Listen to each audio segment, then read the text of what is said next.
Alright, so this is just the way I see it. I have no proof that Ward ducked Triple G, and you have no proof that Triple G ducked Ward. So all I can do is look at the facts, which to me show Ward ran from Triple G. Now the only reason I'm bringing this up again is because every time Triple G does something good, instead of giving him his due credit, people bring up the lie or speculation that he ducked Andre Ward, which somehow should change everything or change the performance he just had. Now, I'm not saying Ward is a scrub or anything like that. What I am saying is that I believe Ward ducked Triple G. Now, there could have been several reasons for Ward ducking Triple G, but the fact is he went up to 175 pounds immediately after he said Little G would not fight him. To start off with, Ward, in his post-fight press conference after the decision victory over the 39-year-old Brand, Ward said, I mean, my body feels good. I don't think I could make 168 anymore. 75 isn't easy to make. I'm not doing anything crazy to make it, but it's not the easiest thing to make. Now, Ward clearly stated that he cannot make 168 pounds. It's even difficult to make 175. I mean, obviously he can do it. He has a nutritionist, a motivator, a guy that, I guess this guy motivates him. Fact remains, he himself believes he cannot make 168 pounds, which is why he moved up to light heavyweight, which is why he had to start fighting people his own size. Ward moving up to light heavyweight was not a courageous act. It's just he had no choice. He could not make 168 pounds. So he's fighting at the division in which he belongs. Now, as we all know, Ward has not fought at super middleweight since 2013, after getting a decision victory over Edwin Rodriguez. I mean, Ward fought Paul Smith at 172 pounds, then moved up to 175 pounds to fight Barrera, then pulled up the middleweight, super middleweight, whatever you want to call him, Alexander Brand, to the light heavyweight division, and they fought at 175 pounds. Well, I guess Brand came in under that, but nevertheless, they fought at the light heavyweight division. Common logic shows that Ward cannot make 168 pounds. He said so himself. Now, Ward always talks about this email that he sent to Triple G's team, and he always points to his phone. The motor went on for all the radio, for all that they said. The proof is in the pudding. I have an email right now that shows that we gave him what he wanted. We'll give you 50-50. These are the terms, these are the conditions. And the promoter turned it down and said maybe 2017. So from now on, he's Little G. All right, yeah? It's the fight that I wanted. I mean, I can show you literally.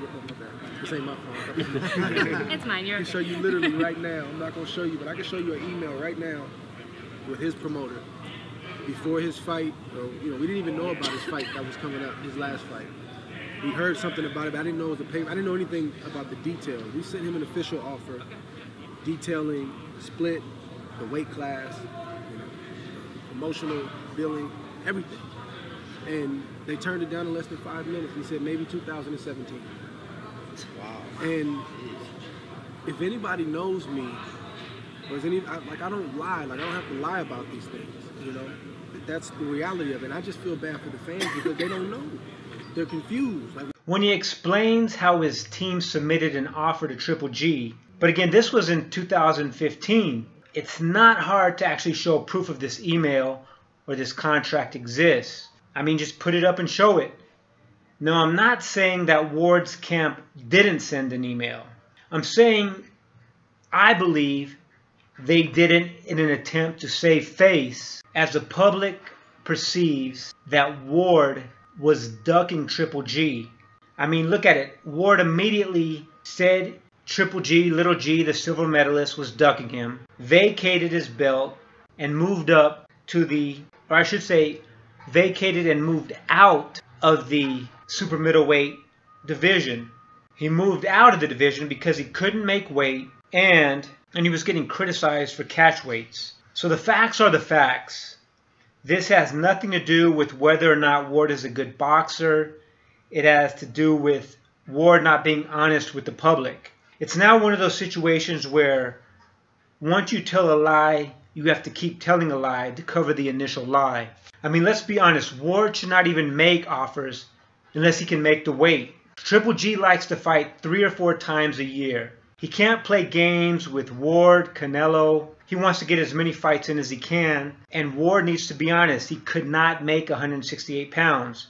People always say GGG said he would fight anyone from 154 to 168. But I mean, Ward himself said he's outgrown the 168 pound division. So all I ask is that people use some critical thinking skills and understand that Triple G did not duck Ward. I think we should just stop bringing it up. I mean, Ward saw an opportunity once he knew he was moving out of the super middleweight. He saw that Triple G had signed a contract to face Lemieux for the IBF belt.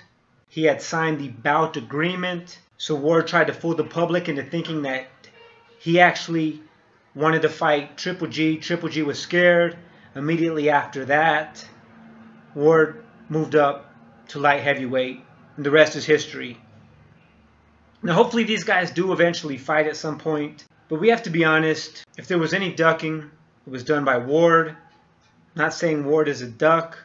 I kind of am, but give Triple G credit when he does well. He did what he was supposed to do against Brook. He broke his orbital bone.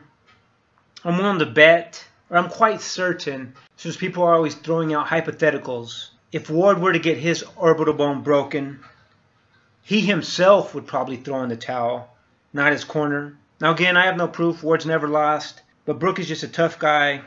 GGG decisively beat him, no controversy. And let's move on. Every time Triple G does something good, there's no reason to bring up him ducking Ward.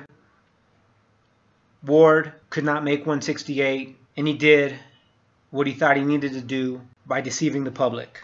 Anyways, you guys have a good day. Thanks and take care.